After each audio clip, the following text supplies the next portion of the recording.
Hello, everybody. Welcome to another Saturday live show. Can I say SNL? I don't know if I can say that because that's copyrighted, right? Anyway, another Saturday evening live show. How about that, man? And wow, thank y'all for being here. I really appreciate it. And you know what? Let's bring in the man, the myth, the legend himself. The German Butcher is here, folks. Here he is. What's going on, Joe? What's up, brother, man? Got this microphone here. I don't want it to obstruct my moneymaker. Don't say anything. Let it go, Joe. I'm gonna let it go. Okay. I'm not gonna say nothing. Man, what a visit, right? Cornerstone. What a wonderful visit that was yesterday. I'm still just elated. If we didn't have it documented on film, I wouldn't have thought it happened. I'd woke up today and said, I just dreamt that happened. Yeah, it was great, man. It was fantastic, and we're going to get into that. And but thank you everybody for tuning in. And if you're new to this channel, let me present myself just for 1 second, so I can try to make a point here. If you're new to this channel, please subscribe, and if you are subscribed, thank you very much. And also a big thumbs up and shout out to Phil McKnight. He gave my channel another push on his live show last night. Now, yes, I did send him a super chat, but I didn't think he was going to you weren't go into that. Yeah, that's not what you were doing. No, I wasn't. I was just telling him thank you because, I was blown away what he did the other week. And I was like, wow, but that was very kind. So we got some new people, and it's because of Phil. And that's give credit where credit is due. So Phil said every time somebody says his name, it gives him a notice on his channel. So Phil, thank you. Phil, thank you very much. That was really nice, man. That was really nice. Let's get a big channel and take that time to mention. Yes, hers, come on. It was very nice. I was very, very humbled.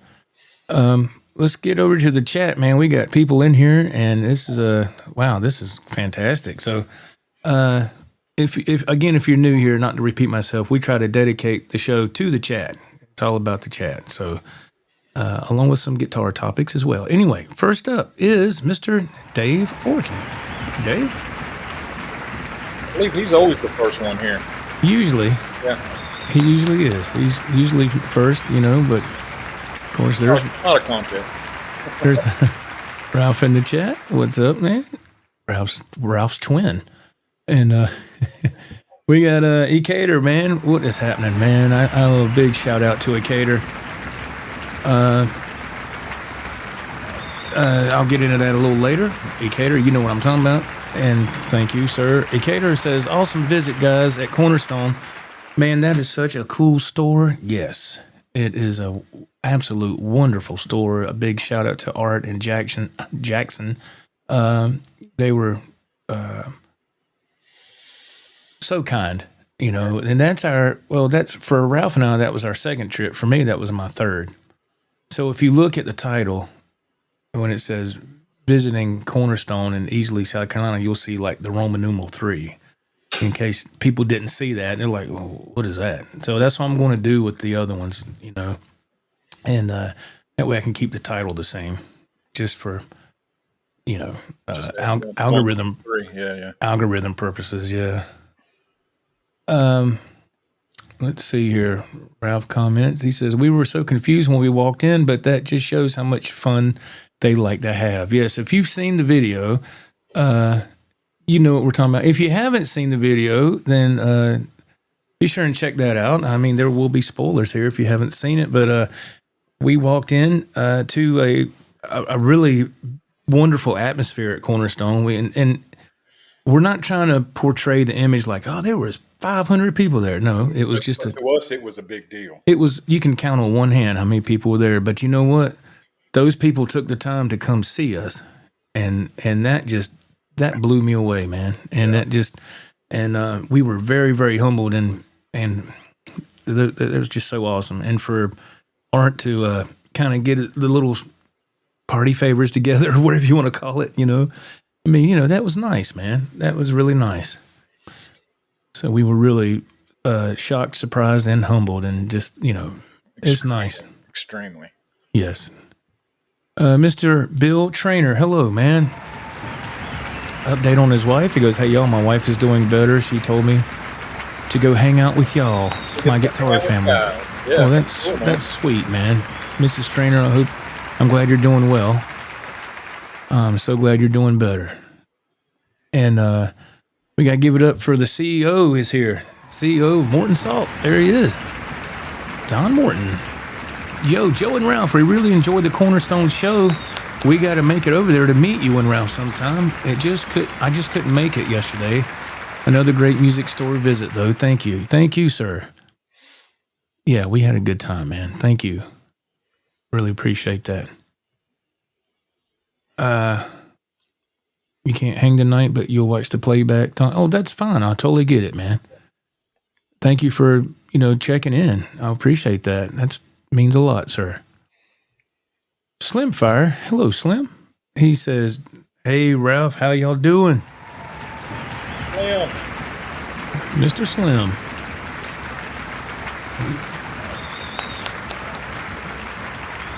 What guitar are we messing with? What new guitar? Oh. I told him I was listening to you practice, warm up, man. Oh. And then he asked with what new guitar, which is not wrong. He's not wrong. Oh, Lord. Yeah, we will definitely touch on that as well. Mr. Rod is here. Hey, Rod, how are you, man? Nice to see you. Let's see, we can get down here. Mr. Lloyd Dinkle, hello.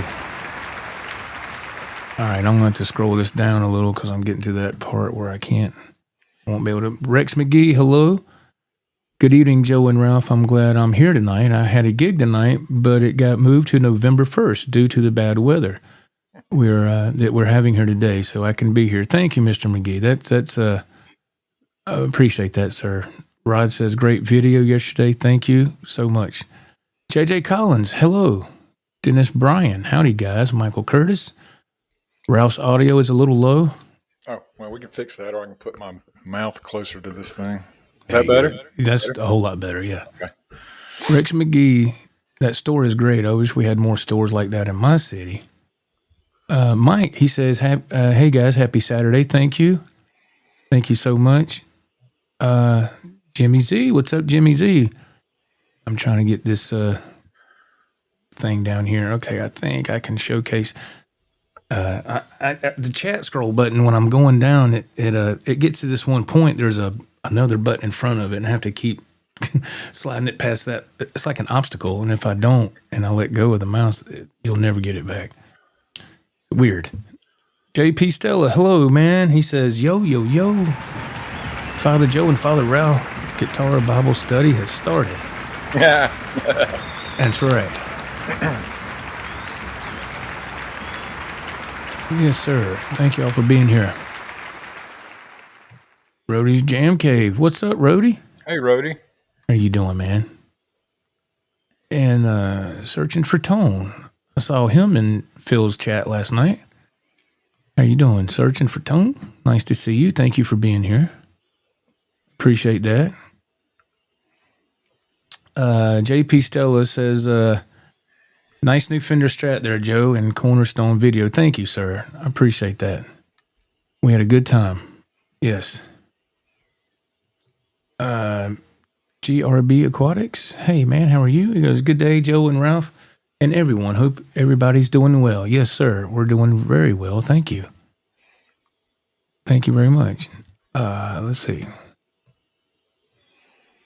We'll that was cool to find out that Art, the owner of the guitar shop, played in a rock band that made some albums. Yes.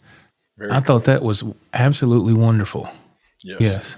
And had a video on MTV. Yeah, they had a video on MTV back in the day. I mean, For the Love of Money is the name. For the Love of Money. Yes. Yeah, and I've, as of today, I've seen proof of that. And I was like, wow. I was like, dang, man, hey, I wish I could say that. Right. I bet the video making experience was a good story. I should have asked him about that. Oh man. And back then video shoots took all day long, Yeah. because it was just a lot more equipment was involved, and You have to do that song so many times over and over in different contexts, Yes. That's exactly right. Then they splice it. You know how it is because you edit now. Yeah. So you understand what all goes into that. GRB Aquatics, what an awesome, uplifting video that is. I watched Sunday morning. Was a special experience. Thank you. Thank you, sir. Good way to put it. I like that. Yeah, thank you very much. That was so glad.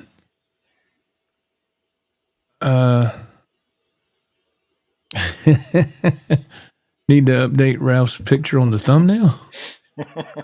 I almost didn't recognize him all clean shaven like that. Yeah, that's the only picture of him I have. He needs to send me some more. Isn't that awful? Been friends for over 40 years.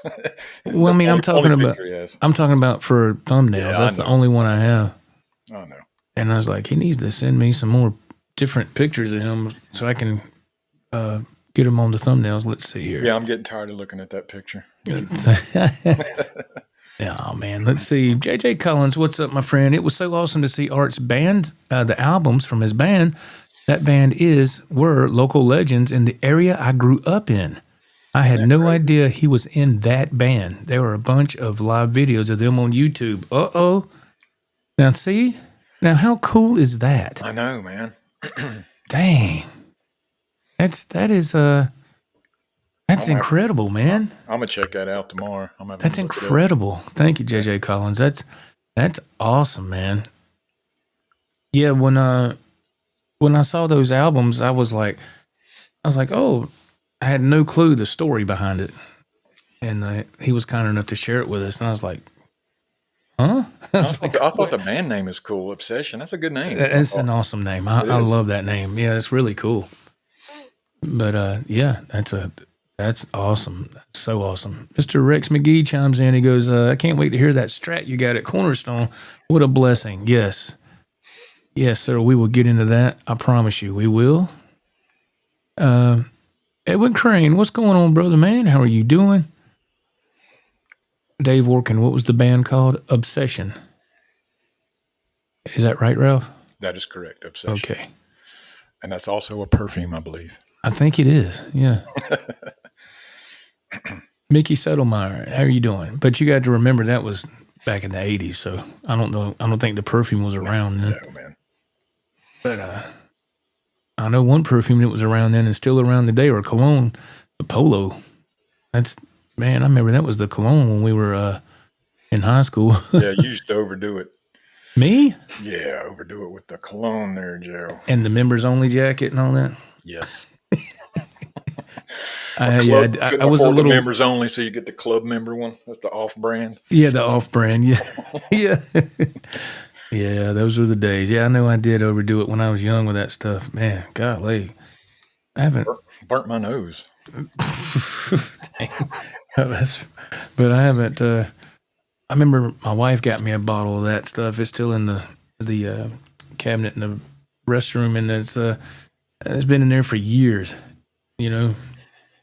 And I haven't used that stuff in, God almighty, many, many years. All right, let's see who we got here. We got Hula Mailman. Hello, how are you?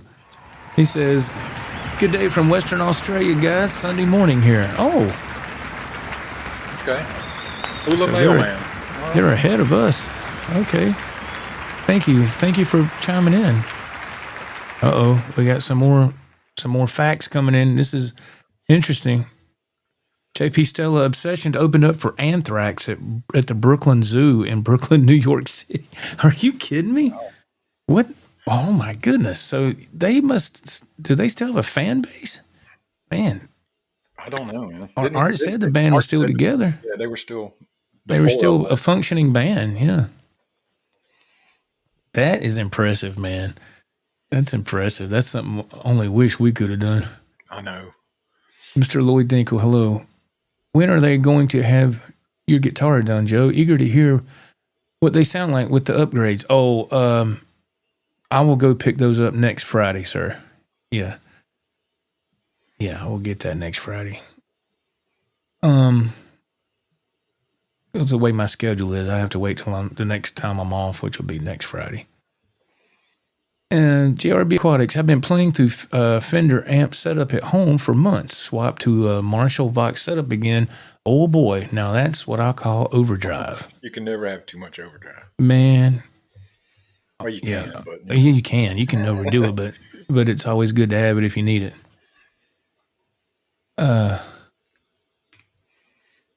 What? Oh, I had to read that twice. Jimmy said you have an obsession with the German Butcher's checkerboard Jackson. Yes, that's why it's hanging there. I had the same obsession. That's why it's in my house. And the case that come with it. It's amazing. Checkerboard illusion case. I'll have to showcase it one day. Yeah, that's yeah. You hit the jackpot on that, bro. But this is only a couple weeks old. I just got. Let me present you so people can see. All right, there you. Oh, I see it. Checkerboard. Yeah. And over here, I've got that. What do you call that? Plexiglass one. The acrylic or whatever. Yeah, it lights up. Yeah. I like that you got all that brick installed in your house, man. That looks good. Yeah, right. I'm a brick. The bricklayers were there for like a day and they left. I'm like, man, that concrete set up I found quick. the simplest, easiest way to cover that wall, dude. Man, I started peeling wallpaper, thinking I'm going to paint this room. Man, there was 2 layers of wallpaper and then paneling underneath. Oh, the heck with I'm that. not doing that, so I did this. Dude, it looks fantastic. It turned out good. I think so. Ralph's always had that artistic edge to him. Always. Yeah, he's always had that. I've never. Hell, if I did that, it would look like dog poop. Scott from South Carolina, he says, one Strat into the collection, another must go. Oh, I did. I swapped beautiful. One out. Yeah. Yeah, one. Yeah, then when I got that Strat, the other one left. Yes. Yes. Let's see here. Greasy Monkey Guitars. Hello, my friend. How are you doing? He goes, hey, Joe and Ralph, hope all is well. Yes, sir. We're doing good? Yeah, absolutely doing good. Thank you. Searching for tone. He says, lots of Aussies here today. Hey, that's awesome, man. That's great. That is fantastic. Yeah. Wonderful. Let's see. Mr. Dennis Bryan, he makes a comment here. He says, I totally agree with Ralph when he said in that video how when he plays a Strat, he tends to roll back the volume knobs. That's the biggest reason I don't like Strats. It's very annoying. Yeah. Okay, it's not just me then. Okay. No, it's happened to me, but plenty of times. It's like, where's the distortion going? Then the volume. I've been turning the volume down, and it's crazy. Yeah, it's sometimes I'll. That's why you need to play a guitar before you buy it too. Little things like that you don't. Yeah, and a lot of times I'll swap out the pots for a pot that's a little bit more. So it doesn't turn so easily. I don't know what the proper name is. If it's a high friction pot, I can't remember, but that way it doesn't roll so easy. Yeah, because those pots, I'll do the same thing. I'm playing and I'm like, I can't hit that harmonic, and I look down and the volume's on 3, and I'm like, good Lord. I was like, man, that's messed up. Let's see. Mr. Rex McGee chimes in. He goes, I want to upgrade my trim on my Washburn Strat. What is that one you always use on almost all of your guitars? Goto. And do you get them on Amazon? Yes, sir. It's called Goto, Gotoh. And you have to remember these numbers and the letter. Goto 1996 T. That's the model that I use, and it should be the Japanese branded one. Yes, sir. And I also upgrade the studs as well. Let's see. Mr. J.J. Collins chimes in. He goes, the band reformed in 2005-ish, same singer but different players. There still is a following. They have released a few more albums and still play live here and there. Wow, man. Thanks for the info. Dang. J.J. Collins on top of it, boy, I tell you. He always is. He should run our social media department. I'm telling you.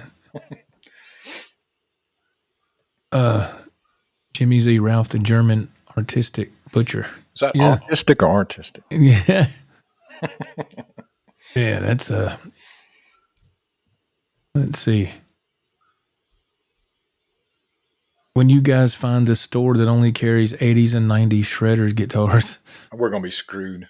Yeah, we'll be like, wow. You save that one for me. Save that one. I'll be back. Yeah, I'll be back every week. I'll gladly pay you Tuesday for a hamburger today. For a guitar today, yeah. For a guitar today.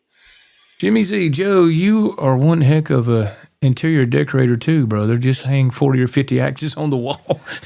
Shoot. Man, yeah, beautiful, done. Yeah, I'm no decorator by no stretch of the imagination at all. Well, I was thinking too, when Joe comes over, we're gonna play live. You know. And, yes. I had to get my wall fixed because I started a process I had to fix. You know, I peeled the wallpaper and saw the trouble that it was going to go through, and it sat like that for weeks, and I was trying to avoid it. You know, just don't look at it. But I've ripped wallpaper, so you know, you just have to flip a switch in your head. You got to get it done. Get it done. Yeah, you got to do it. Yeah. Well, it looks fantastic, man. Thanks, man. Appreciate it. And here's a huge shout out to this gentleman right here. He was one of the kind people that showed up to greet Ralph and myself, Mr. David Campbell. Oh, hey, David. David Campbell says, "Hey, Joe and Ralph, it was a pleasure to have met you both. Thank you, sir." I wish I would have realized what was happening more. You know, it just happened so fast. It was. Yeah, and they were there. They met us, and they were gone. It was just all. Yeah, I felt like that we held people up for no reason, and I was like, man, I feel kind of bad, but I didn't know what was happening. We walked in and we caught up in the chat now. So yeah, so we walked into Cornerstone, and there was a handful of people that were waiting on us to greet us because they watched the channel, and that was really, really nice. I'm going to turn it over to Ralph and let him explain what his thoughts were about that. About people coming to just to see us. I mean, all day long today, I would look at my wife randomly and go, "People came to see us," and she'd just look at me and laugh. I said, "It's because I think about it a lot. It's like that's crazy to me. Yeah. I mean, if one person showed up, but 3 just to see us, that's crazy." Yeah. So, I mean, it was fantastic. I mean, like I said on the video, I expect that at every store now. So you get an entourage together and be an entourage. Yeah. It was great, man. I'm humbled by it. Yes, me too. And you got to crawl before you walk, man. And I've told this to Ralph many times. I said, if we went to do a video and there was just, I don't care, 5 people there that said, "Hey, we knew you want to be here," I would be that's just I'm like, wow, really? It's very humbling. So we don't take it for granted at all. Anthony Russo, he was that author, and he gave us that book. And if, like I said, it happened so fast. If I'd have thought, even my wife mentioned it. Did you get him to sign the book? No. Oh man, right? It's an afterthought. I didn't even think about that because I was kind of like, what's going on here? We were still trying to figure out the birthday party or whatever was happening when we walked in. I was like, is there a kid's birthday party here? I was trying to be cool and ignoring. Okay, this is normal. Why is he playing this big horn? Yeah. Yeah, but it was Ricola. It was Ricola.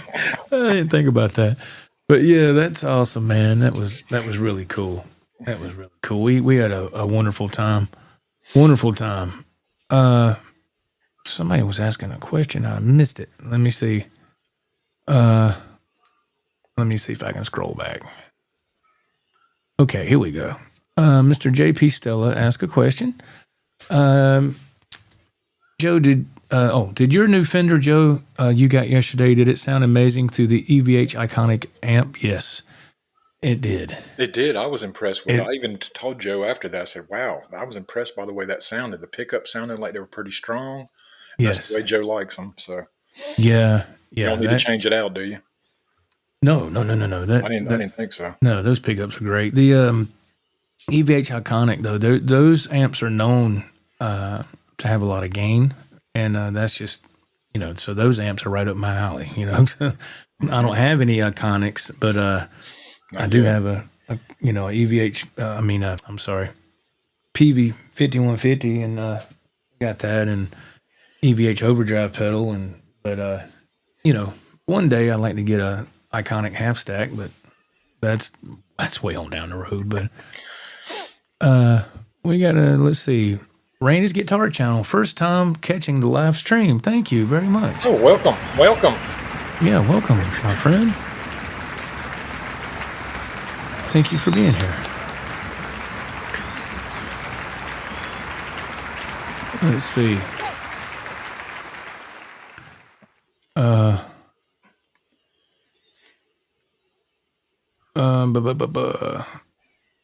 What kind of horn was that? I do not know. I couldn't say. I don't know. It looked like it was made out of some kind of an animal horn. Did it not, Joe? Or would you think? Yeah. I didn't know if it was from a tusk or what. I didn't. A tusk. I didn't know, man. No idea. Let's see. A Cater chimes in. He goes, I think that was a ram's horn called a shofar. Yeah. I think that's how you pronounce it. I'm not quite sure. We'll investigate that when we go back.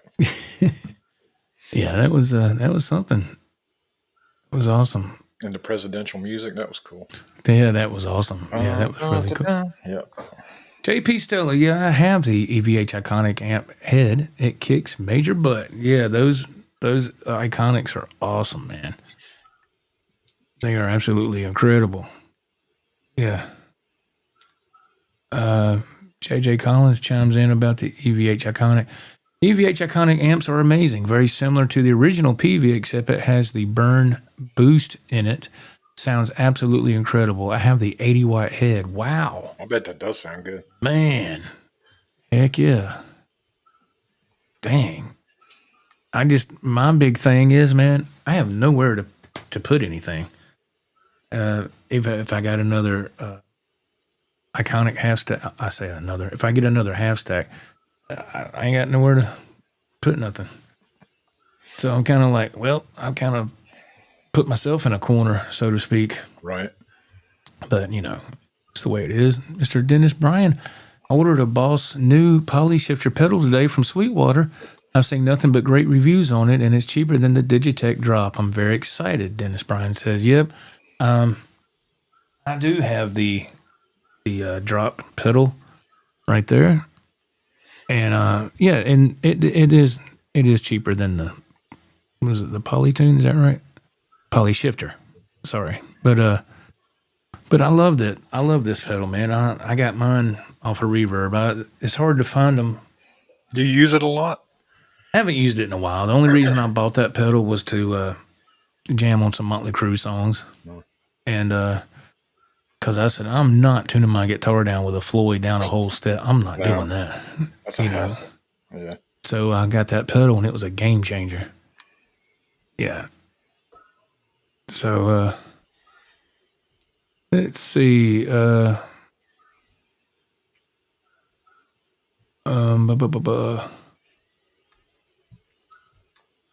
Gib Les Paul, the EVH Iconic is one of the biggest.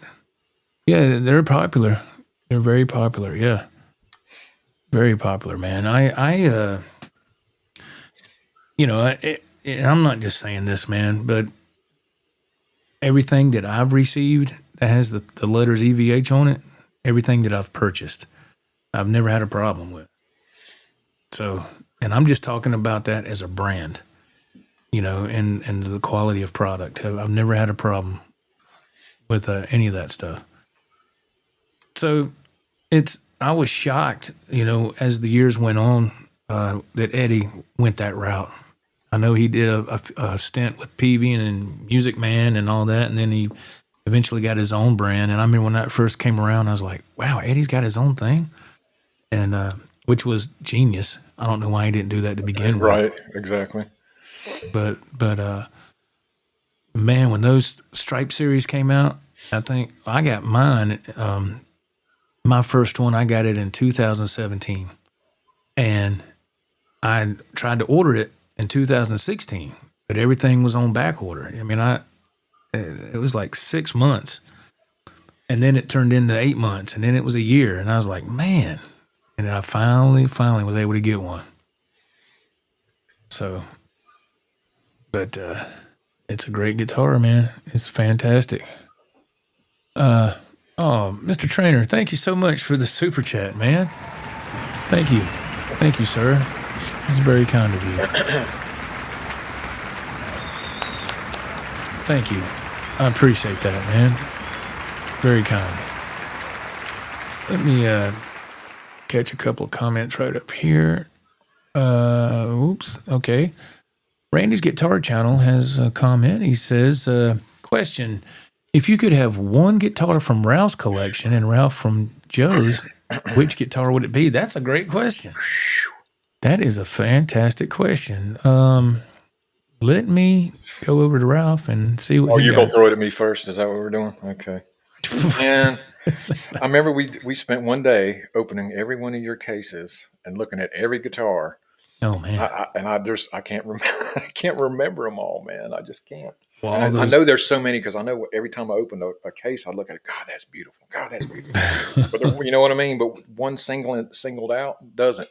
And you probably people be surprised. I'd get the Eddie Van Halen strike. That's just not my thing. Right. I'm not that guy. Yeah, a lot of those guitars you saw, those are gone. You know you're thinning out the herd. The quantity is diminished quite a bit, but if there was one that, let's see, if I had a choice for one on his wall or what he's got, oh man, see if I don't, because I know you got plenty of other ones that aren't visible. Yeah, I got another wall. I don't know. I like that dark burgundy one beside the checkerboard. I like that. Yeah, I like that. I was thinking now that you mentioned it. Remember, I come over yesterday a little early, and you let me play through your rig. And I played through Candy back there. Yes, that PRS. Yes, played great. Yes, that was your first time playing a PRS. Yeah, he came over before we left on our trip, and I said he wanted to play through my my setup here, and I said, "Here, you need to play this PRS because he's always asked me about PRS guitars, and I just recently got into PRS guitars this year. I mean, as far as purchasing a few, and I mean not at one time, of course, but so when he came over, I said, "Man, you got to play that guitar." So I put it on. I hooked everything up, and I had to go do some things outside, and so I just left him to it for about, I don't know, 25, 30 minutes. And I had a great time. And I had him going through the little monitors here, and I said, wait, man, if you want to really hear what people hear, put these headphones on. And I put them on while he was playing, and I said, and I cut the two pedals off. Remember? I cut the Mimic pedal off, and I had the Mr. Black, is it double tracker. Those two pedals together is what really helps the stereo spread. So when Ralph had the headphones on, I said, "Now listen to this. Click, click." I said, "Just hit it." I said, "Just hit a chord and let it ring out." He's like, "All right." And I went click, click, whoop. And he said, "Oh my God!" I said, "There you go, man." I said, "That's what I've been chasing for years." Yeah, you know, and the people I've had so many questions about that, and I do not mind telling anybody what I use because I've dealt with people over the past. They don't want to tell you nothing. It's like a secret or something. I'm like, dude, we're all bedroom players anyway. I mean, what's the problem, you know? But I don't mind telling anybody what I use or what I have. I mean that they didn't make just one pedal; they made a whole bunch for people to purchase. You know. Exactly. Let's see, Ted Fair. What's up, brother Ted? What's going on? How are you doing, sir? Ted's got some guitars, man. And let's see. JJ Collins chimes in. He goes, "You can't go wrong. You cannot go wrong with anything that has EVH on it. The iconic amps are great. Every Wolfgang that I have on have always been top notch as well. I still have my original Peavey 5150 combo in my garage." Did you ever upgrade some stuff on any of your EVHs? Or were you 100% satisfied with them out of the box? The guitars. Let's see. I did on one, and that's because I bought the the other Stripe series that I bought was the black and white Stripe, like off the very first Van Halen album that Eddie's holding up, which eventually became the Frankenstein. A lot of people don't know that, but that guitar eventually came the Frankenstein. But so I bought that guitar from Reverb. It was used. I got it for a really good deal, man. It was like $720, and I was like, man, that's cheap. Well, when I received it, I knew why. I knew why it was such a good deal. It had a couple of issues, but luckily it wasn't electronic. It was the EVH trim on it, and the springs. They just were not good. And then after I looked over some other stuff, the locking nut was loose. Even though I had the strings tightened down, you would. When I went to change strings, I was like, "Why is that thing loose? It's not supposed to be." Upon further inspection, if you look on the back of the underneath the headstock on the EVH or any guitar like that, you see 2 Allen screws going into the wood, and that goes into the locking nut underneath and that's what holds the locking nut into place. And one of those bolts, those Allen bolts screws, was broke. And so the locking nut would, every time you do a dive bomb, that locking nut would move ever so slightly. And then when you bring the bar back up, and the guitar should be back in, pitch, whatever tuning you have, what for me would be 440, standard. It would never come back to, like, if this is a needle on a guitar tuner, it would never come back straight up. It was all either flat or sharp and for the longest time, I just put the guitar up, and I was like, I guess it's just me, man, because I play other guitars and it does fine. Yeah. And then I had talked to Andrew Knox one day about it, and he said, sounds like you need to replace that locking nut with not only that, but replace those screws. I said, man. So I went on Sweetwater and I ordered I think it was a R3 locking nut, and I ordered new screws and put it on along with the new Godot trim and post. Perfect. It does excellent. And that pickup in that guitar that is the hottest pickup. Now, my other Stripe series, that pickup ain't that hot. But in that Stripe series, that pickup is smoking hot. That's the hottest pickup I own in a guitar, in that white and black EVH. That thing screams, boy. I've never swapped out anything. I've never, the way it comes is the way I play it, except for the one Charvel that you did put those Hot Wheel pickups in there. I did a complete overhaul on that one. Yeah. And it needed it, man. Yeah. The way it comes is the way I play it. Well, yeah, and there's nothing wrong with that either. I was like that for a long time, and then over some time would go by, and I was like, man, it's just, and a lot of that came from me doing a lot of recording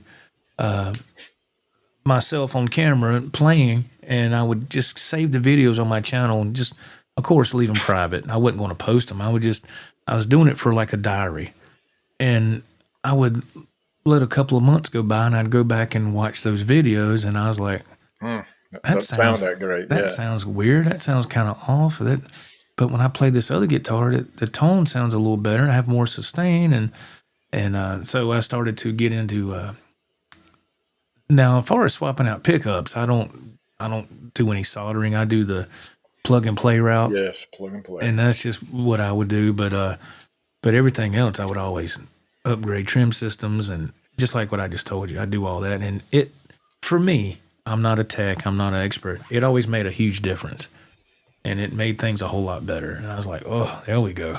Yeah, I'm just too impatient. I just want to start playing. I don't want to dial this in, dial that in. Rico, hey now. Hello from Arizona, my brother Rico. What's going on? Nice to see you, my friend.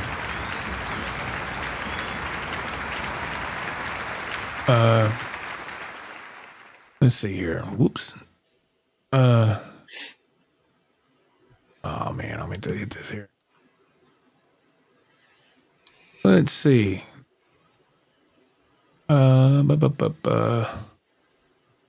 Trainer said that he just got a little Gretsch Jim Dandy parlor today. Very sweet. Awesome. We saw a few of those Jim Dandy acoustics. Rich. Yeah. This too. Reasonable. Yes. That's awesome. Gibb Les Paul. I almost said Gibbles Paul. Gibb Les Paul 2001. I remember Hames guitar down near the Peach and Gaffney off I-85. Used to be a PRS dealer and used to keep a killer inventory of PRS guitars. I only went in that store maybe twice, years and years ago. And, back then I didn't know what I was looking for or what I was looking at, or I was just looking. And my ears weren't the way they are now, you know. And but I do remember I upset somebody at that when I was looking for, I was multitasking, I'm sorry. When I was looking to get the Peavey 5150 here all those years ago, I think that was in 2001. And you remember Express Music, right, Ralph? Remember that Express? Absolutely. Well, that's where I got this one eventually. It was the only one they had, and it was called they called it a floor model. I still remember that because it was the only one they had, and people would plug into it and all that.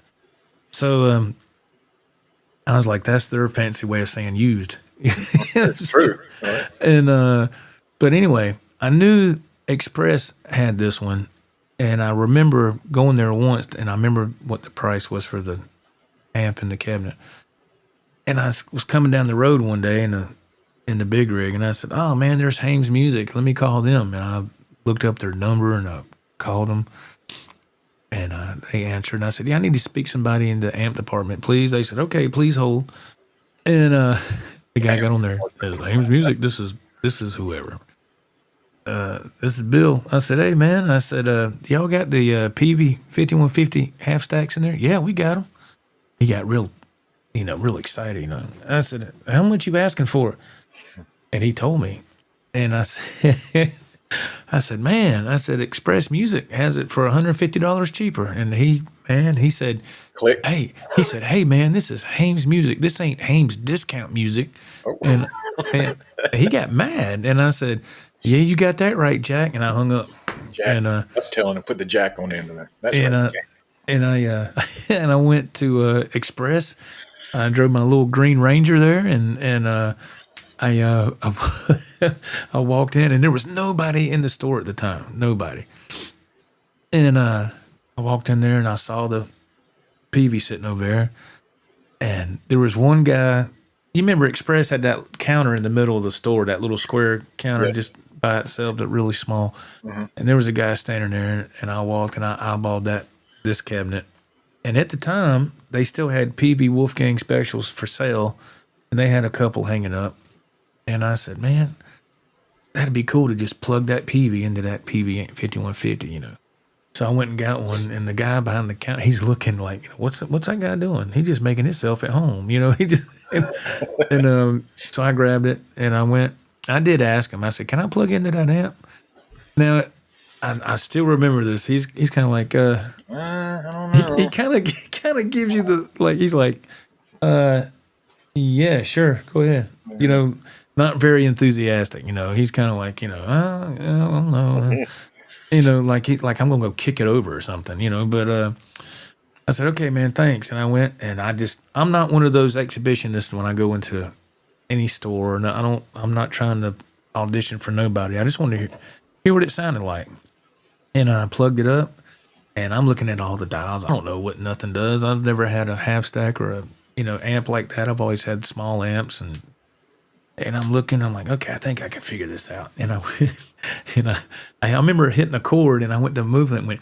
Ooh, it was like really. I said, "Oh my god!" And I turned it. The guy's over. He goes, "Hey now." I'm saying, Hey, that happened at Cornerstone. it did to me. Yeah, I hit the boost. I hit the boost thing on the switch, and I was like, boom. I said, "Oh, I didn't mean to do that." And everybody kind of was like, "You idiot." I'm sorry, man. But yeah, so I plugged up, and I finally got the volume really low. Did a few chords, cut it off, put the Peavey Wolfgang special back up, I walked up to the guy behind the counter and I said, "Hey, man, I think I'll take it." He goes, "What's that?" I said, "I think I'll take it." He goes, "Take what?" He's looking, and I said, "The Peavey, man, the 5150, the half stack." Oh, he goes, okay, yeah. And so he opens the drawer. He starts getting paperwork out and putting it on the counter. And he's like, "Well, here's the credit application, and here's this. You need to fill these out." And I said, "No, man."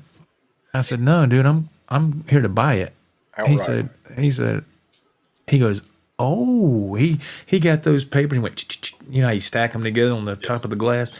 He put them back in the drawer. He said, "Are you by yourself?" I said, "Yeah." He goes, "You need help taking it to your truck?" I said, "Yeah." I said, "Yeah, if you don't mind."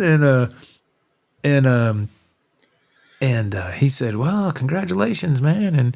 And I told a fib. Because I don't know. And I'm gonna be honest with you. My father gave me that money when he retired. He gave me a few $1,000s as just because he's just being a cool dad, And when I was young like that, and Ralph, we've talked about it. We always struggled with money when we were young, and get a chunk like that and buy something substantial. Having kids when you're young and you don't never have any money, And not that we have money now, but we're in a better situation than we were when we were 20, 22 years old, But driving crappy cars and oh my gosh, and so the guy goes, this is where the fib comes into play. And I know this is wrong, but I said, this will be my only chance to get something like this. So I'm going to go out with a bang, right? He goes, "So you having a good day?" I said, "Yes, sir." "Yeah, pretty good, pretty good." He goes, "It's a nice purchase." I said, "Yeah, I sold some stock like that." Did you really? Yeah, I did say that. He goes, "Well, congratulations, man. I like to see a young man make smart decisions." And I thought, if you only knew, man, but I don't ever make that many smart decisions, but I didn't say that. But anyway, I remember it was kind of an overcast day too, because I was like, "Oh my God, is it going to rain?" And I was like, "I got to get this amp back to the house, man. I don't, how much was that back then? Back then, I think it was about like, I don't know, like $1,800 roughly, between 16 and 18 for everything." And he did, man. This is back when you would write a check. You don't really see that nowadays. I had my checkbook because I dang sure wasn't going to go to the bank and put all that cash in my pocket and go out there and went out there and wrote the check, and he did this little thing and ran it. And I said, I did another little big shot thing. I said, "Hey man, if you want to call the bank, you can. If you want to make sure that check's good." You just yourself that day, weren't you? And because I knew it was my only chance to be able to buy something like that. And he said, "No, man, you good." And they have their ways of checking, So I'm sure he did that. So he helped me bring it out to the back of the truck, and I went home and I set it up, plugged it in, and I had my son. Back then, my son was he was 11. And I said, "What I want you to do," Nate, this is crazy, but I still remember this. I said, and my son's name's Nathan. He's 35 now, so that tells you how long ago this was. And and so he come in there and he's like, "Man, look how big that amp is." I said, "Yeah, man." I said, "I want you to do something. I want you to go outside and go down the street. I'm going to turn this thing up and I'm going to play the national anthem. And you tell me if you can hear it." And he's like, "Okay." And he got on his bike and rode down the street, and I timed that thing. Did you? I started playing it, and he come back up there. He was all out of breath. I heard it way down there at so-and-so's house. And I was like, yeah, There you go. I had that amp for 2 weeks, and then it quit working. What? And I was like, what is going on with this amp? And so I called Express. Of course, they're long gone now. And I said, "Man, this amp, something's wrong with it." And he said, "No problem, man. It's still under warranty through Peavey. Bring the head in here. We'll ship it out." And they did. And it was about 2 weeks later, they called me. And they said, "We got you fixed." I think it was a transformer or something went bad in it. And but yeah, they, that was a long 2 weeks because I didn't have that amp because I was wanting to play it, But I finally got it back, and I've had it ever since. Now I have change the tubes in it once. And matter of fact, J.J. Collins was the one to tell me what kind of tubes to get all those years ago. It still has those tubes in it. Yeah. But I haven't turned that amp on, and well, it ain't been too long. But it's a great amp. I just wanted to share that story with you, man. I don't know if I've told you that story in a while. No, man. I know we have good times when we go out and about, but I don't know why would think it'd be any different when you're out by yourself out there having a good time. That's just how Joe is. He's man, being silly, having a good time. Yeah. Let's see. Hey, Justin, how are you? I know I'm late in this chat. I'm sorry. I'm so sorry. How much should I pay for a used 2010 Epiphone Les Paul Custom that needs work on the electronics? I think no more than $200. I can solder. Yeah, I agree with you.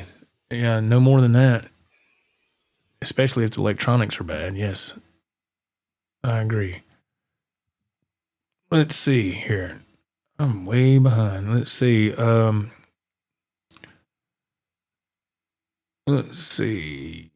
Musician's Friend has PRS SE on sale. Silver Sky is $679. Scott from South Carolina says. Man. Let's see.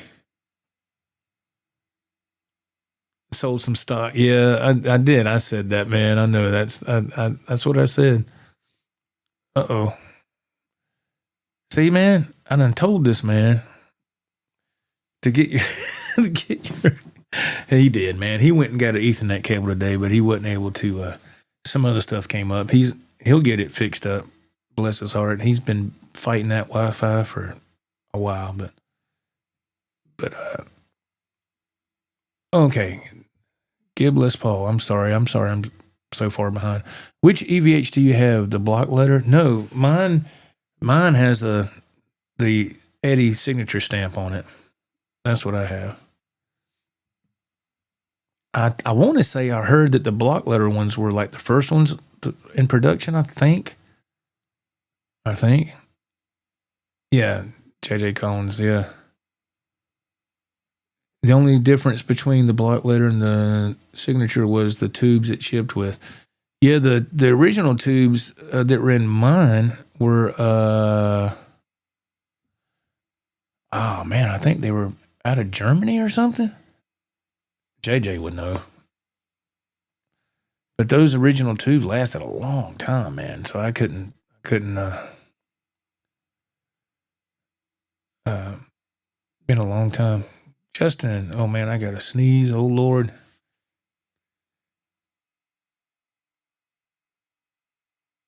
Pardon me. I felt it. I was like, uh-oh. I started sneezing last night, man. I was in here editing that video, the Cornerstone video.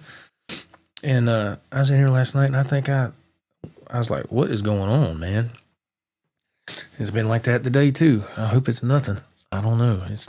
It's out of the ordinary, though. So I'm like, my wife's like, I think you caught a bug. I was like, what? I hope not. Okay, let's get to Justin here. Only buy amps with headphone jacks because you live in an apartment. I can only imagine what that's like, Justin, but I totally understand. Yeah, that would be rough. That would be rough. Not being able to use the amp to its full potential using the headphone. Yeah, it's I understand. I mean, partner, sure, you'd have to wear. Yeah, that's that. When it comes to something like that, and I mean, I understand you just want to play to an amp, but sometimes, well, I look at it this way: in this little room I'm in, I'll use headphones for everything because our bedroom is just right across. I mean, Ralph's been in here this house plenty of times. It's a small house, but. So I go through effects processors or this Rodecaster Pro 2 with headphones, and I'm fine. But nothing. Don't get me wrong. Nothing replaces jamming through an actual amp from time to time because it's like when Ralph and I did that busking trip a couple of weeks ago. I was like, man, it's nice to hear something at a decent volume. It is, and it wasn't even really cranked that high at all. It sounded great though. It was fun, man. It was different. Let's see. Randy's Guitar Channel. I have a question. Have any of your guitars sold on Reverb? The ones that I have currently, I don't think so. Joe, don't you have that Incredible Hulk on there? Didn't you have yes. That green one? Yes, I put doesn't that really on show there. on camera. Yeah. Yeah, I do. Yes, trying to get this thing scrolled. I'm sorry. Yeah, I have sold a bunch of gear on Reverb at the beginning of this year. I sold, I sold a PRS Hendrix amp head that I remember when I bought it. I didn't. I should have done more research on that product, and I just assumed it would have an effects loop, and I assumed it would have reverb, and it didn't have none of that. You talk about a dry amp, and I got it, and I thought, okay, well, I'll put a delay pedal in front of the amp, and I'll do this, and a reverb pedal in front of the amp. Man, you have to dial that stuff back a whole lot so it doesn't sound horrible. Right. Yeah, and the effects sound distorted, and and of course, it was a nightmare, and they made effects loops for a reason, and I just didn't like it. It was a really clean amp. It didn't have hardly no drive to it, so I said, man, I made a mistake. So I threw it on Reverb, and I sold I don't know, 3 or 4 Charvels on there. I sold I sold quite a few things, but yeah. But the ones that I have currently, I don't think any of those are sold. But you just have to, the last guitar that I had on there was a Satriani Black Dog. It was on my store for probably close to 2 months until it sold. And, wasn't that the guitar you traded, except in red? The Joe Satriani? Didn't you trade that? Yeah, it was the same body style. It just had all that artwork on it. Oh yeah, okay, that's right.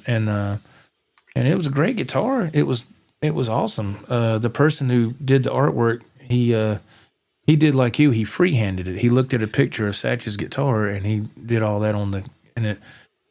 Cool. The biggest thing that people asked was, "Is there a clear coat over that artwork?" And I said no. It's on top of the clear coat. I said, but whatever they use, it works good because I haven't had an issue with the paint or nothing, and I didn't.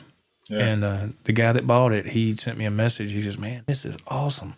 He goes, "This thing's set up and everything." And I said, "Yeah, man." I said, I'm glad you're happy. So that's true. If you guys know Joe, if you go to Reverb and buy one of his guitars, it's going to be set up and possibly upgraded, and it's going to be well taken care of. Oh, so you're getting a really good guitar, and it's a guitar that Joe actually played. So there's that rock star value.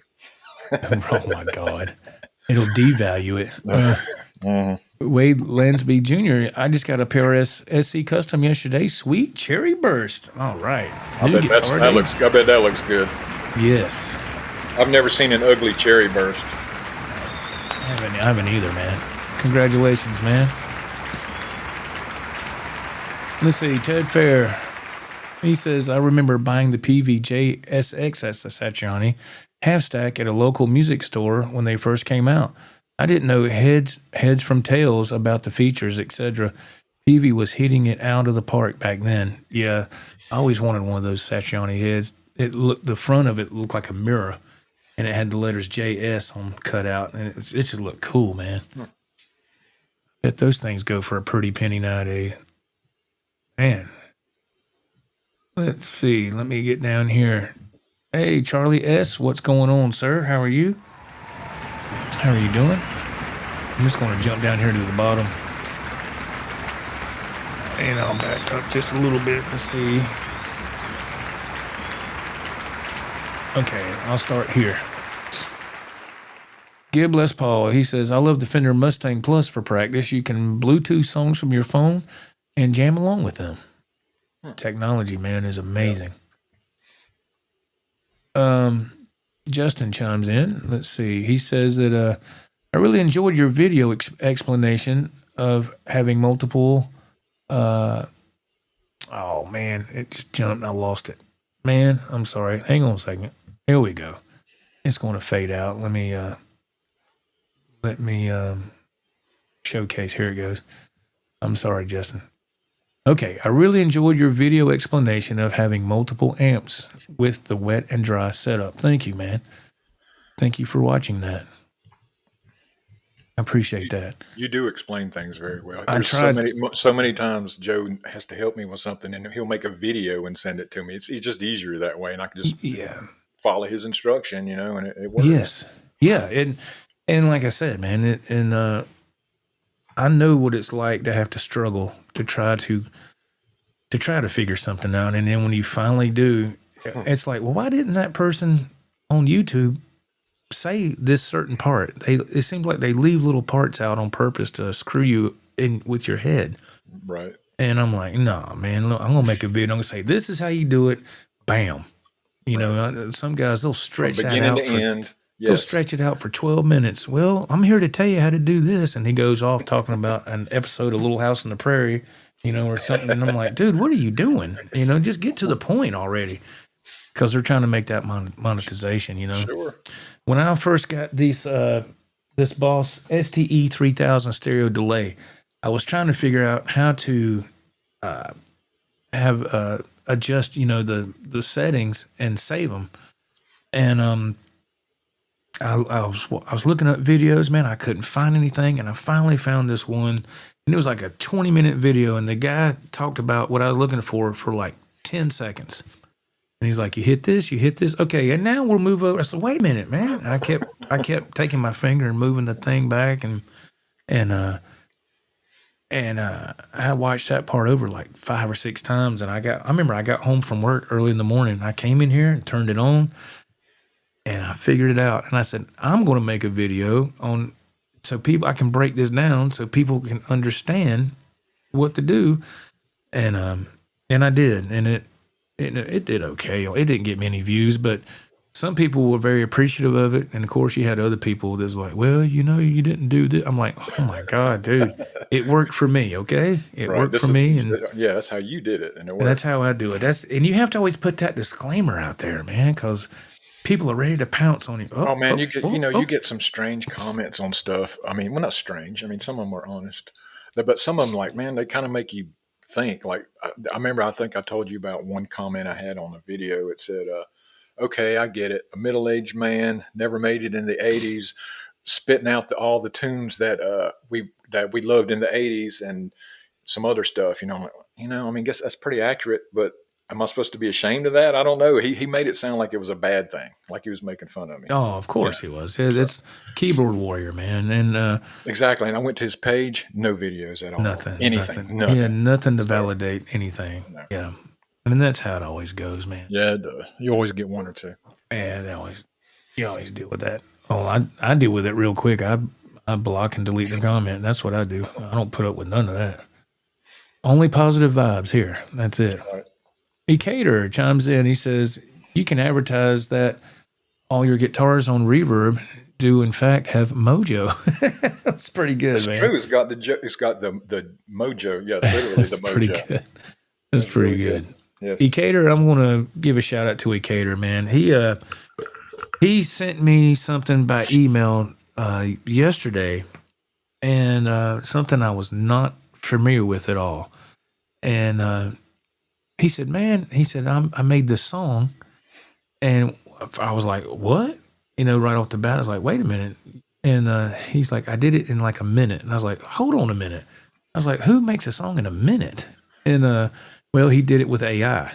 Okay, so I didn't know nothing about that. So he created this little, 2-minute song or something. You put in the parameters, the words you want to use, the style, as much information as you can give it, right, for it to spit out what you want. Yes, and I think the name of the site is it Suno, SUNO, Suno? I don't know if I'm saying that right. .com. And so I spent like 3 hours a day before I went out there and worked on Little Red, my little Ford Ranger.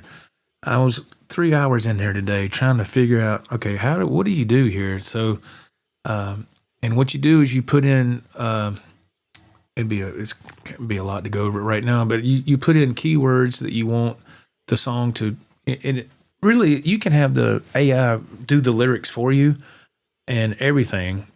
And I was like, wait a minute. Okay, let me take this into a different direction. So, but I asked Decatur if I could use that song. He said, yeah. So I'm going to perform it here in a little while just to let y'all hear. Just incredible how that. I thought it sounded good, man, and I was like, dang, man, that's and, it mentions you. The singer it mentions sounds me. incredible. It mentions Don Morton. Who else? Was there anybody else? Well, Decatur made it, and he put some names in there, like, of course, my name, Ralph, Morton Salt, which is Don Morton, and you can hear that in the song a few different places. So I came in here and I started to mess with it, and I was like, okay, how does this work?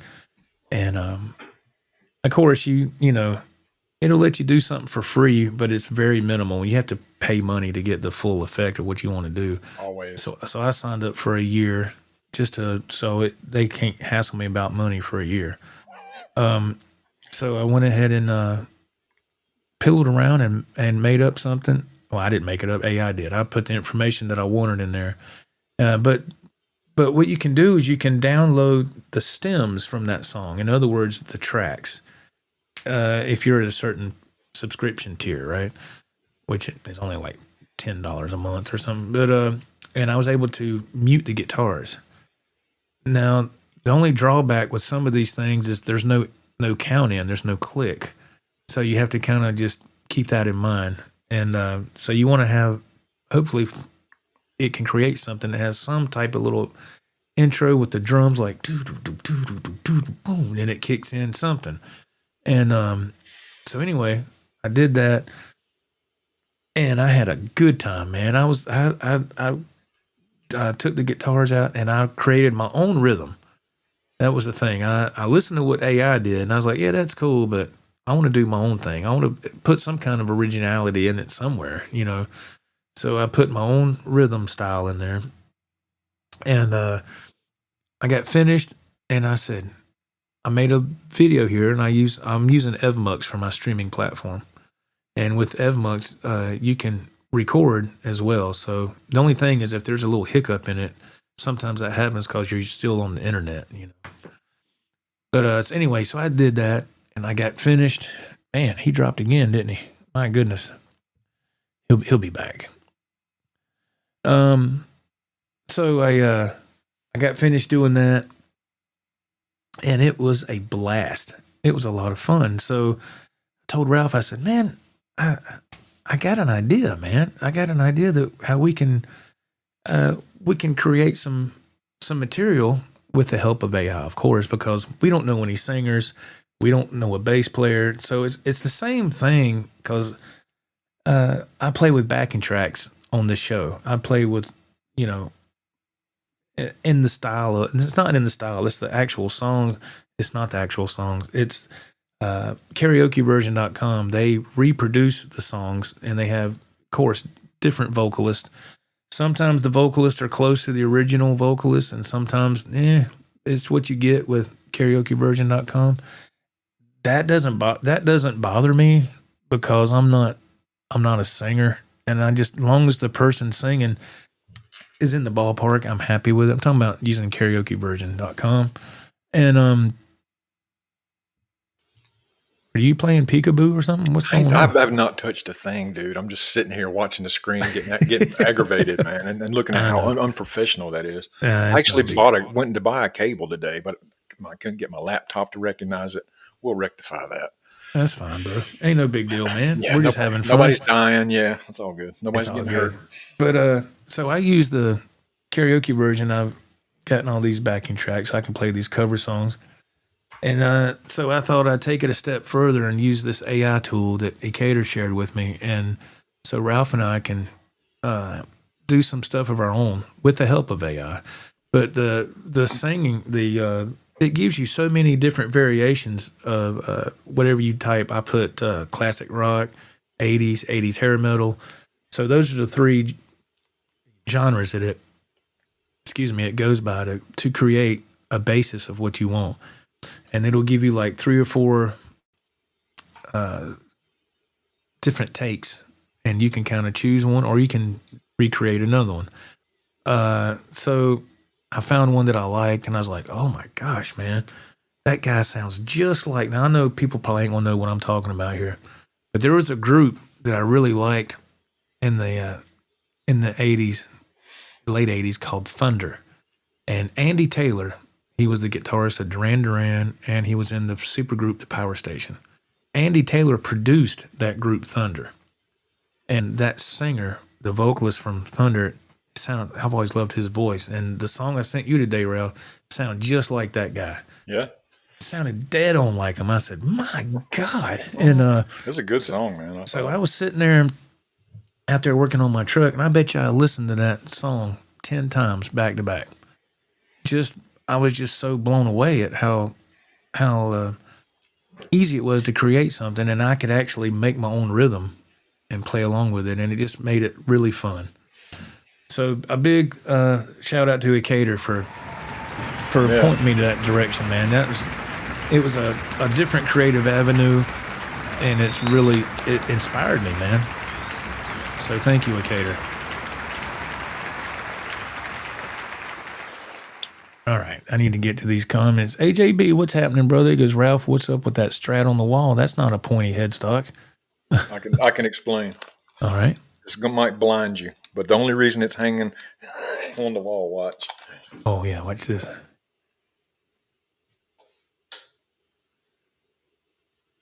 Come on, right? That's awesome, dude.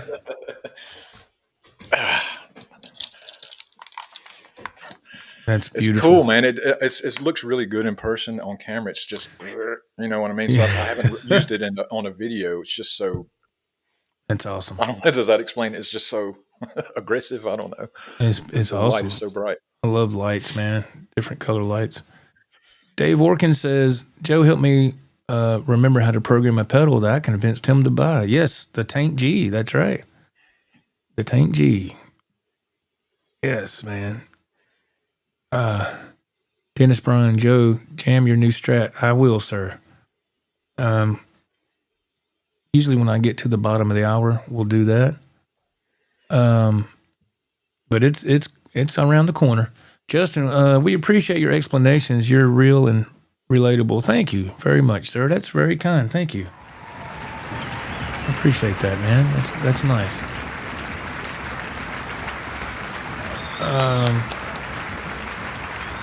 Rod says, keyboard warriors suck. Yeah. Let's see. Ted Fair chimes in. I'm trying, y'all. I'm trying to catch up. Hey, Joe, I recently saw your YouTube short video playing Bridge of Sighs by Robin Trower. I was just curious, what effects were you using in a particular Univibe pedal? Yes, I was using just the pedal board here that has the Mimic on the very last of the chain, the Mr. Black double tracker, and it's the Hendrix mini vibe. Yes, that's what I was using. I had to look at it, and I have 3 of those pedals, and I still have one brand new in the box that I ordered over the summer. And when it got here, I thought to myself, "Why'd you order that?" And I don't know. I had a brain fart, and I was like, "Oh, I only have one of those. I need one more for another board." And I got home and I looked, and I was like, "Oh well, now you have 3." That floor is covered with pedals. Yeah, man, it's a lot. I know, man. There's a lot going on here, but one day everything will be wireless. Wouldn't that be great? Everything pedal. I mean, I don't guess you could hook up, buy a bunch of the what do you call it? The wireless units. Just use a bunch of those. Would that work? You know what I mean? With pedals and everything else. That's right.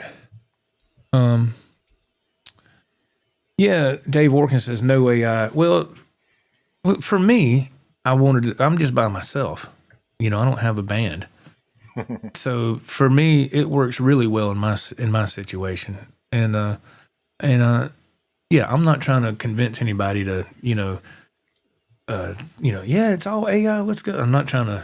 I'm just speaking on a music standpoint for my situation. So, So yeah, it's subjective, and I understand if you're not down with it. I get it, man. Wait till you hear it. I mean, I thought it sounded good. It's a lot better than me trying to get with 4 other guys. I have no time to do that. It's like it encompasses the whole 80s in one song. It's really good, I think. Justin said, I'm waiting for AI to get tones based on the song correctly. Yeah, I mean, this stuff's come a long way from the little bit that I've messed with it, which is not a lot. Let's see. Let me roll down here. Let's see. Ted Fair says, with the help of AI, do you think it can make me sound like Ronnie James Dio? Well, I will say the track that Decatur made for me, the vocalist is a cross between Ronnie James Dio and Sebastian Bach. There's a little bit of that in there, and the guy from Quiet Riot. God, why am I drawing a blank on the vocalist for Quiet Riot? To me, it's a combination of all 3 of those. And I was like, dang, man. But it was just fun, oh, man. So jump again. Yeah, it was my fault. Let's see. We have Ruben Valdez. Hello. He says, on one of your next shows, you should pay tribute to Mr. Art and play an Obsession song. Well, I'll have to clear that with him first. That's what I thought too. We would need to run that by him. I'm sure he'd probably fine with it. I'm sure he would. I don't want to just do it. I want to make sure he's cool with that. Yeah. I mean, even though anybody can see that. Look it up, yes. But for me to showcase it, I'd like to get his blessing. Sure. I agree. Just to, I thought it was a cool video, man.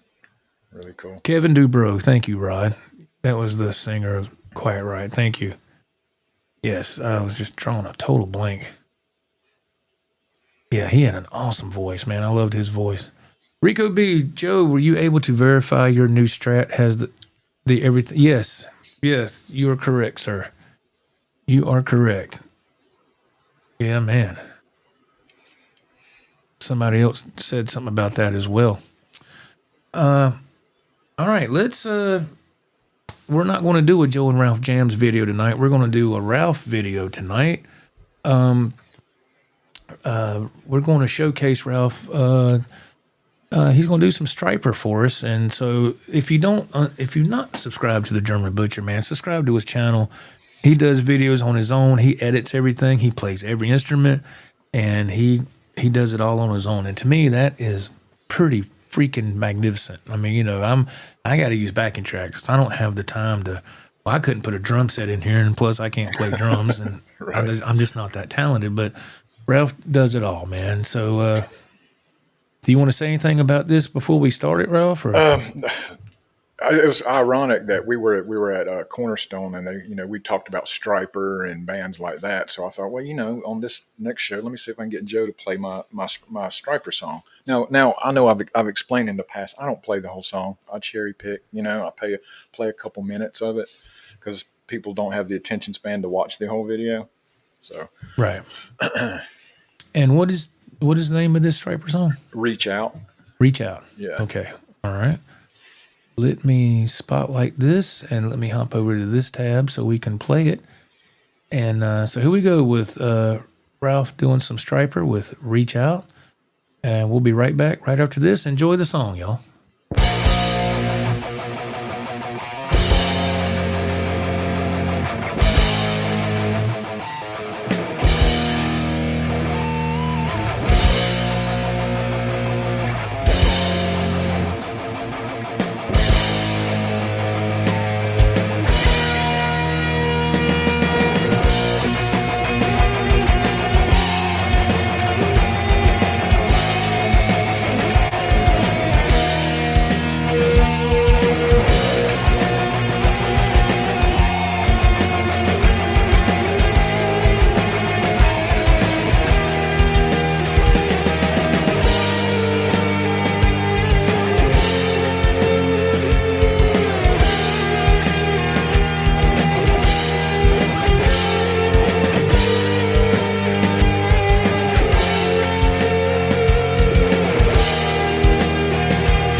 Look, I'm not even on my game. Awesome.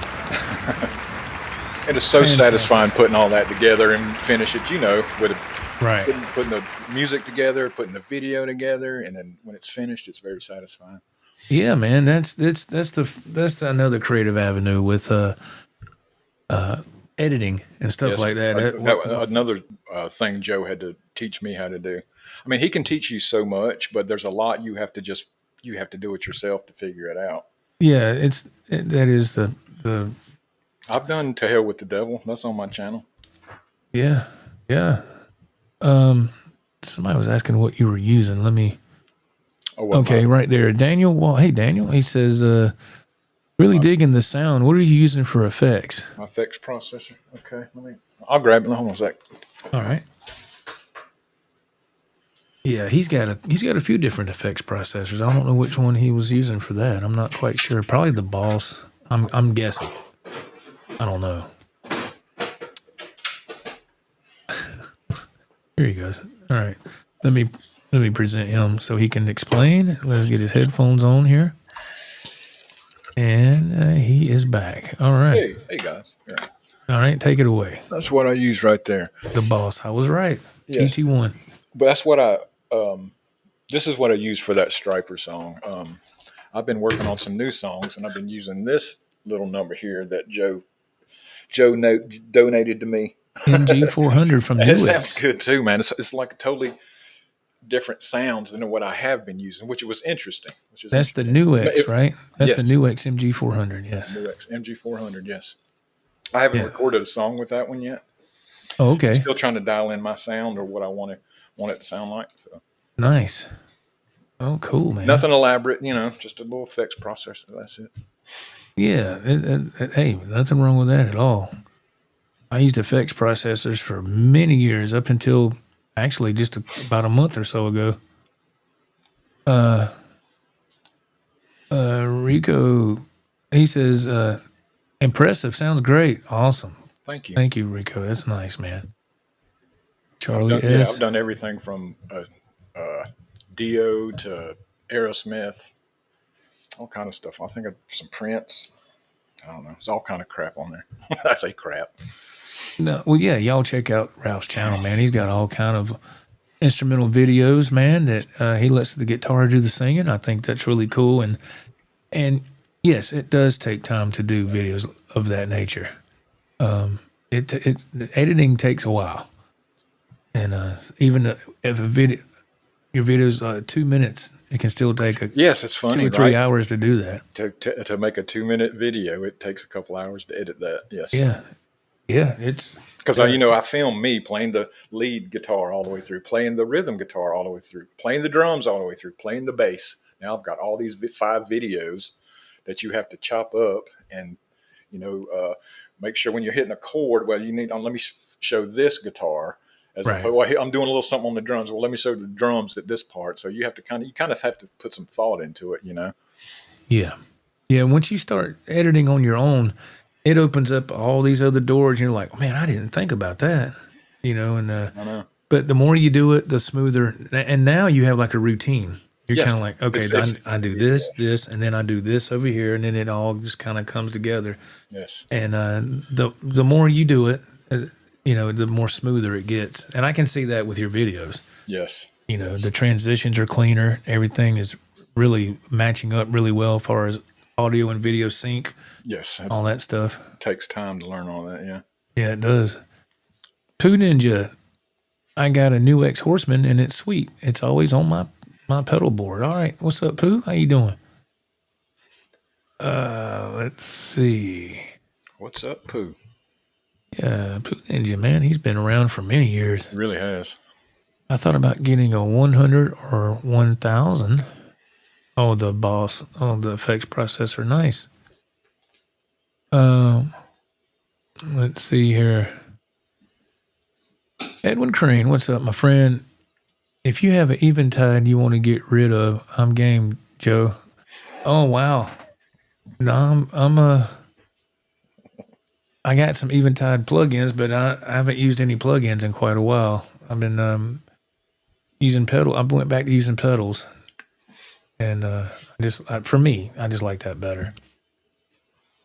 Rob says, I'm subscribed to the German Butcher. Oh, awesome. Thank you. Really, I really do appreciate it. Yeah, thank you very much. That's nice, man. Yeah. Let's see. Okay. All right.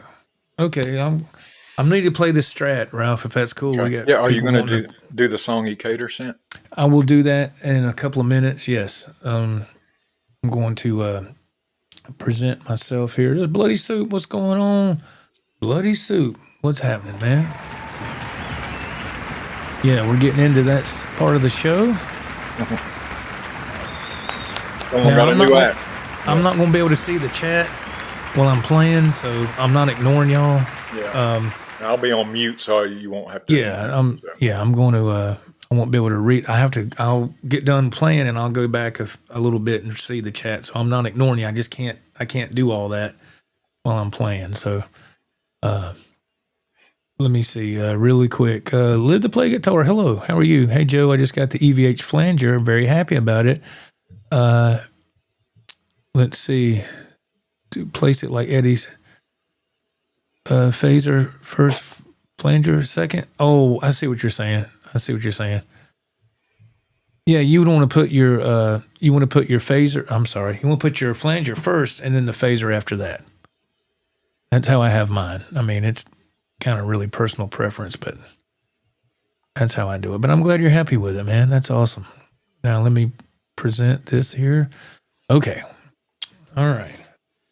Let's see if I can get into position without assume the position. Yeah, without any incidents going on here. We're going to play the Strat first that we got from Cornerstone. We're going to do a song there. The brand new 25-year looking Strat. Yeah, 25-year-old looking Strat. It looks like it's been on tour. Yeah, this MJT body, and those are known for really good relicking with the MJT bodies.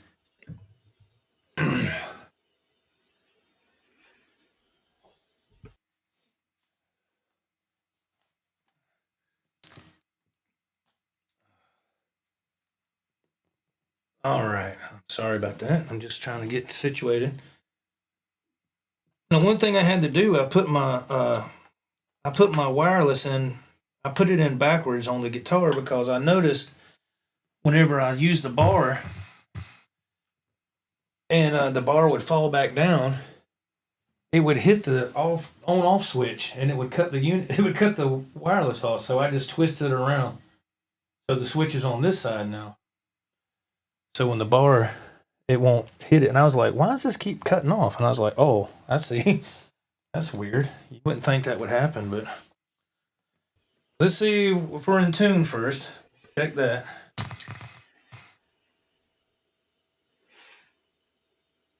And let's see what we got here.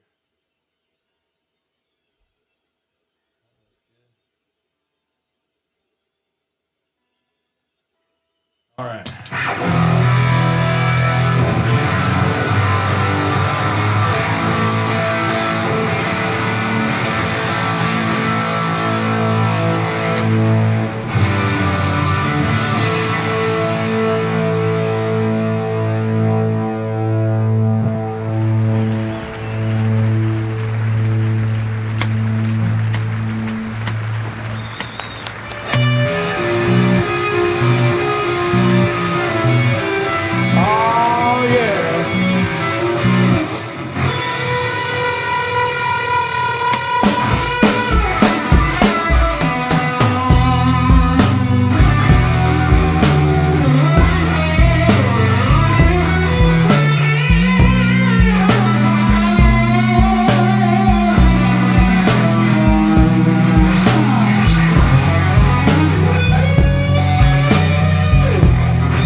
trying.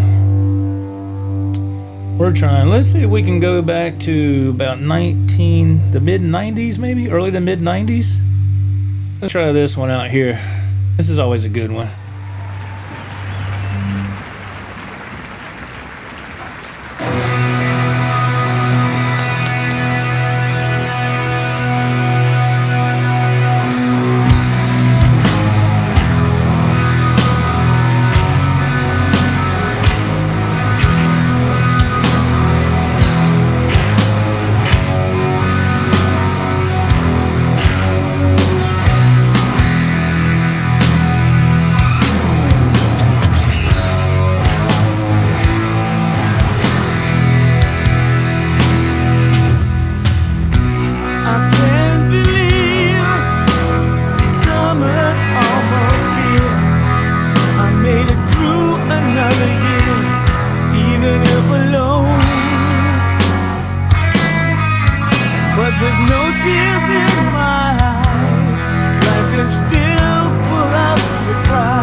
Love that song. Switch guitars. Switch guitar. Beautiful guitar, man. Thank you, Cornerstone. Thank you. Appreciate it, man. Now we got to break out the big dog.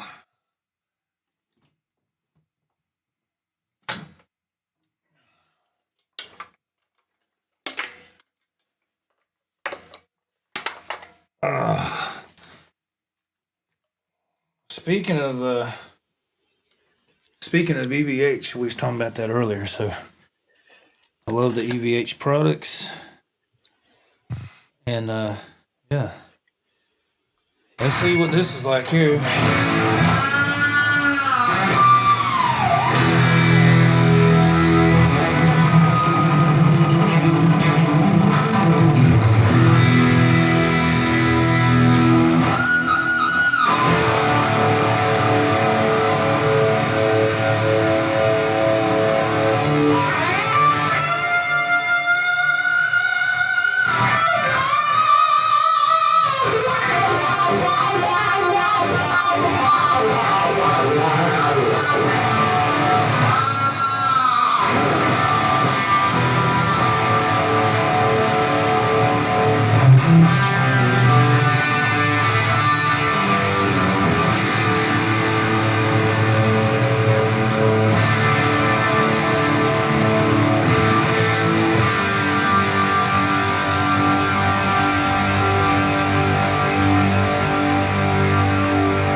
Little money man.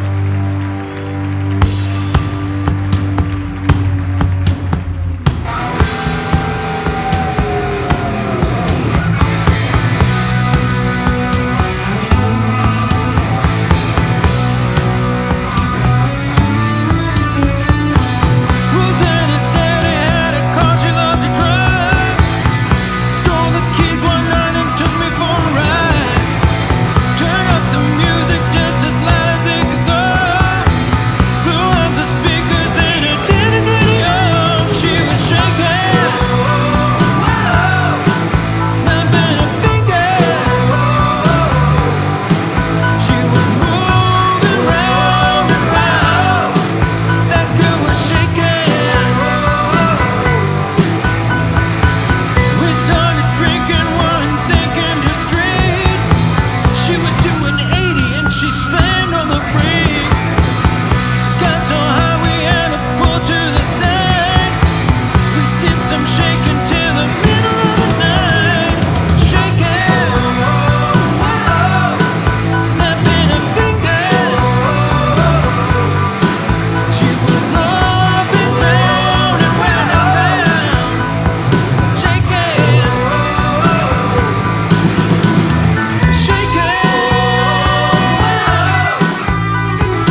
Eddie Money, yes.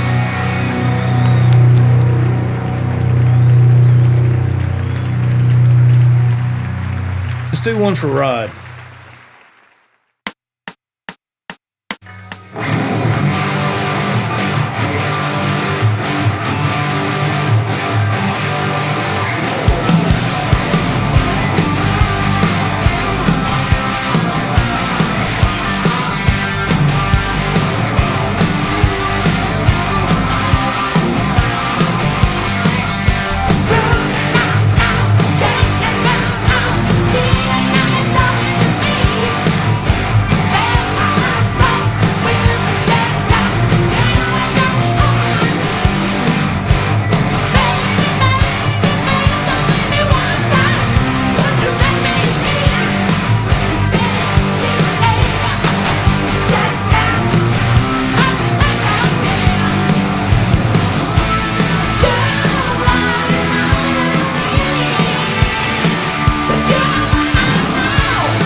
Yeah, let's check the tuning real quick. So I got a different guitar. Oh, it sounded a little bit flat. Not bad though. It's a little short. Okay, good. There we go. All right, man. Y'all having a good time? If you're having a good time, give me a hell yeah in the chat. Yeah.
Let's go way back in the time machine. Y'all want to? This is an oldie but goodie.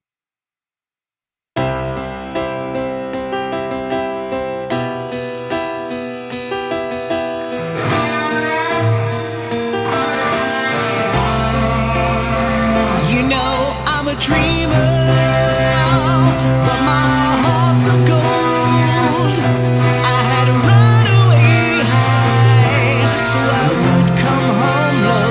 Just when things went right, doesn't mean they're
Did you get that out of your system? I did. I'm sorry. I went too Man, long. you were killing it. You could tell. You could just look at you and tell you were having a good time, and that just made it sound better. Went way too long. I got to. You were into it. Yeah, man. I ain't had a chance to play this weekend, man. And when it's flowing, let it flow, man. Let it flow. Yeah, it's just fun, man. The music gets in. You know, I ain't gotta tell you nothing. Right. All right, let's see if we can get this baby back up here. Without any.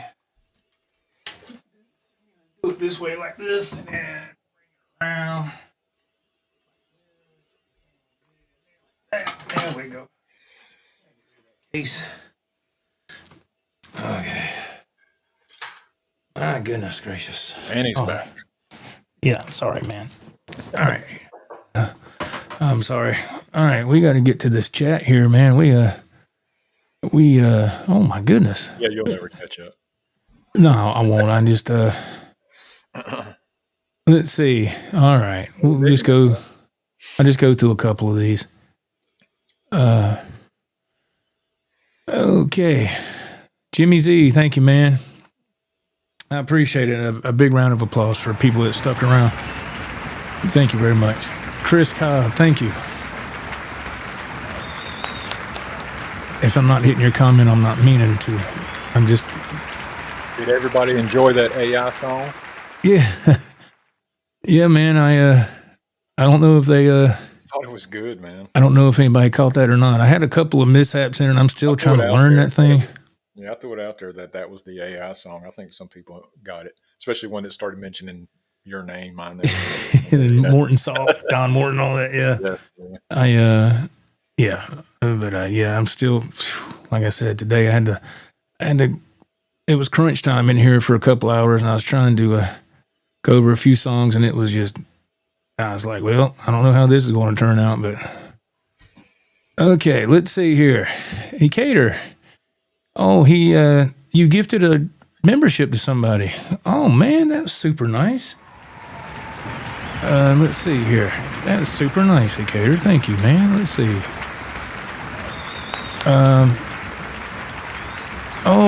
BCG 5150 guitars. That was really nice, man. Thank you, Cater. That was super nice, man. Very kind. Rod. Hey, Rod. Thank you, man. Killer section tonight, Joe. Thank you, man. I just, I don't know. It was a good mix of stuff. Yeah, I try to mix it up when I can, and you know. Let's see here. Rex McGee, that Strat sounds awesome. Those Seymour Duncan pickups crank. Jason did a great job setting that guitar up. You rip it, Joe. Good night, guys. Really enjoyed the show. Have a great rest of your weekend. Thank you, Mr. McGee. I appreciate it. Thank you.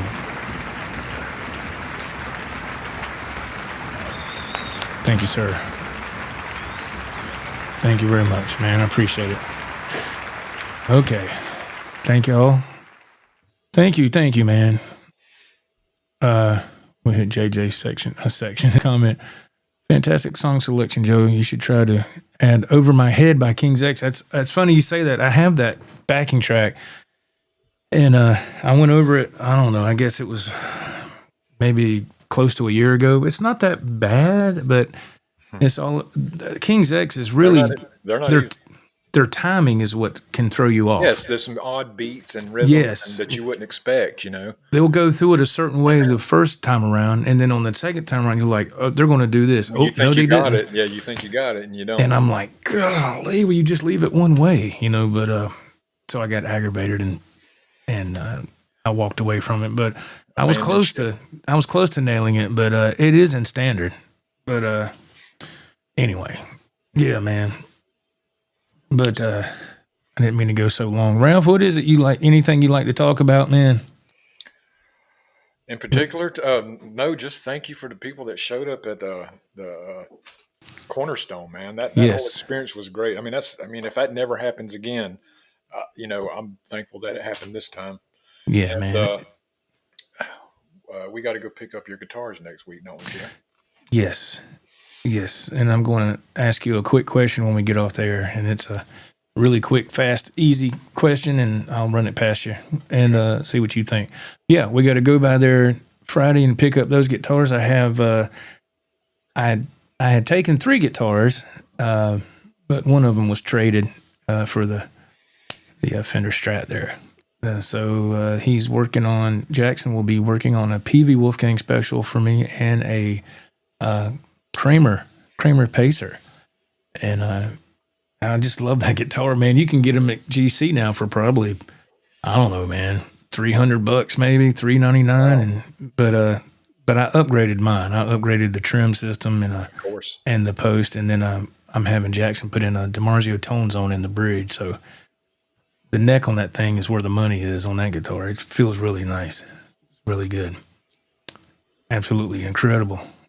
But yes, thank you, Slim Fire. He says, hope everybody has a great weekend. It was a great show, Joe and Ralph. Thank you very much. Yeah, thanks for being here. Yeah, thank y'all so much for being here. If there's nothing else, I guess we'll call it, unless Ralph's got something else he wants to add. No, I think that's it, Joe. Look forward to next Saturday's show. These shows are fun because you don't know how they're going to unfold. What are people going to talk about? We don't have a plan when we even. Yeah, we don't. We're just flying by the seat of our pants here. Now, in the past, I would usually make a little bullet point list of stuff to talk about if it got slow. Like I wrote one down today. Did you know Rush hired a new drummer finally? Her name is Annika Niles, I believe.